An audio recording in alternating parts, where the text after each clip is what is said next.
Pools in traditional building character overlay areas. Most pool builders and certifiers, and therefore building designers and architects, do not realise that pools in character areas are not automatically exempt. So in today's video, we're going to focus on what you need to do to ensure that they are actually exempt. And if you do unfortunately trigger an application, what you need to do to ensure that council will actually support it. Okay, so in case you guys haven't realised, I'm wearing a kid's swimming cap right now. It's meant to be a lovely little fish design with a nice little fin on top. Yeah, kid's cap means small size. My head ain't so small. Right now, this thing is very, very tight and it's going to give me a headache. So I'm going to make this video short and sweet because I want to get this thing off my head. So, pools in traditional building character overlay areas. Technically, they are only exempt when they are in ground. And council has made a ruling recently to say that in ground means 100% below the original ground level. So literally you can only have the pool coping or the tiles around the edge of the pool and the pool safety fencing sticking above the ground. Anything else and it technically triggers assessment. Now we've had this come up a few times recently on two different scenarios or situations, I guess you'd say. So I want to talk through those situations to help open your eyes to when it could potentially come up.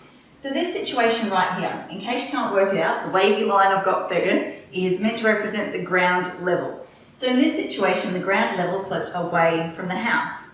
The client wanted the pool, which is what I've tried to represent through that little rectangle there, at the same level as the ground level on the house. The reason? Well, they wanted to sit in the lounge room and look out over the pool. They wanted to be able to watch the kids from the comfort, I guess you'd say, of the lounge room. They didn't want to have to be standing out there right next to the pool to be able to supervise the children. Obviously, if you set the pool down, sunk it into the ground, you'd have to be out there with them. So for safety reasons, comfort reasons, practical reasons, whatever you want to call it, they wanted the pool at the same level as the house. Obviously, that design means it is not in ground or 100% in the ground. Second scenario we've got going on here. So the property was affected by the coastal hazard overlay. In short, that means it was flood affected. So the client had to lift the house up to get it above the water level. Pools technically could be lower. They could be set 100% into the ground. However, the client wanted that pool lifted up so that when the water came through with all the debris, the mud, the rubbish, whatever you want to call it, it didn't automatically flow into the pool. Ideally, it would flow around the pool, helping to reduce the maintenance and the repair costs and all that sort of stuff. So yeah, again, they wanted it up at the same level as the house.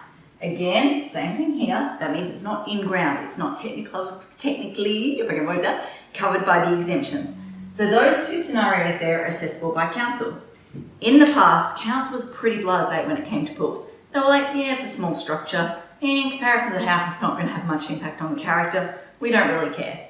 Well, as we've seen pretty much across the board recently, the Brisbane's future blueprint, if I get my words out, Brisbane's future blueprint has changed the game. Council is now sitting there going, well, let's be real. Back in the day, people could barely afford to have a 2-bedroom house, maybe a 4-bedroom house if they were super lucky. The idea of having a pool on a traditional building character overlay block, yeah, it just never happened. People didn't have the money to do that sort of thing. Pools just weren't a feature back in the day. So if we're trying to keep or retain the original character of these streets, the idea of suddenly having pools pop up everywhere, it just goes against that intent. So yeah, now council's sitting there saying, well, hold on a sec, we want to make sure these pools are 100% in ground or that they're screened so that they do not contribute to the streetscape. So in this scenario here, what we had to do was provide streetscape elevations to show 1.5 metre high timber fencing around the entire property, basically to prove that with the boundary fencing in place, which was actually proposed, you would not see the pool, therefore it would not contribute to the streetscape. Unfortunately, in this situation, we didn't have any options like that because lifting it up that the 1.5 boundary fencing wasn't going to screen anything. The client essentially had the option of dropping it down or taking the pool out altogether. They decided to take the pool out altogether. So, basically, the point I want to get across today is do not assume that pools are automatically exempt in character areas. And no, unfortunately, the industry as a whole does not realise this, so these things are slipping through the cracks. It needs to be 100% below the ground level for it to be exempt. Otherwise it triggers assessment. And now when it's triggering assessment, council is actually putting a lot more focus on these pools and trying to make sure that they don't contribute or they're not visible from the street, I guess you say. So there you go. That's all I wanted to say today. I'm going to get this cap off. If you've enjoyed this video, I'd encourage you to go to our Facebook page, click on our videos tab and go back through our previous videos. If you think I look ridiculous today, You should check out the grammar one. That was next level. Anyway, thanks for watching. For all you red tape lovers out there, I have one thing to say. Well, no, actually, I've got three. Number one, the advice provided in these videos is general in nature. It's not site specific. You would be a silly billy to go and make financial decisions based on this advice without first checking with the town planner. Don't be a silly billy. Number two, Brisbane town planning is in no way linked to Brisbane City Council. The views expressed in these videos are my own, not council's. So if you don't like them, blame me, not council. Number three, what was my number three? Oh yeah, the views expressed in these videos are accurate at the time of recording.